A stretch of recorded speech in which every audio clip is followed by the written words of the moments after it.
celle que l'on appelait la grande mademoiselle lorsqu'elle connut la célébrité, a caché autant que faire se peut ses origines.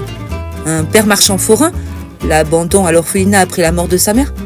Comment avouer ses journées passées sur les marchés villageois entre les chaussettes, les tricots de corps et les caleçons? Pétrie d'une rancœur tenace, elle ne parla jamais non plus des années pourtant paisibles vécues chez ses tantes à Courpierre dans le Puy-de-Dôme. Elle occulta encore davantage son adolescence passée à Moulins, y compris un été à Vichy. Il est vrai que son succès lui vint surtout de la fréquentation des officiers. C'est du reste un des leurs, un fortuné, qui la tirera de la médiocrité. Comme il disait fort modestement, je lui ai mis le pied à l'étrier. Il l'installa dans son superbe domaine de Royalieu, près de Compiègne.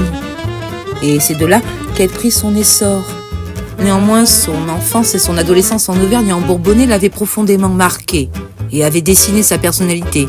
Ce sont des religieuses qui l'initièrent à la couture. C'est la tante de Julia de Varennes qui lui a appris à faire des chapeaux. Et c'est en fabriquant des chapeaux qu'elle se fit d'abord connaître. C'est Moulins qui lui donna son surnom de Coco. C'est Vichy qui lui dévoila le luxe. Et c'est de l'Auvergne qu'elle hérita l'ardeur au travail et la rigueur. Et cette simplicité qui définit un style indémodable qui perdure encore aujourd'hui.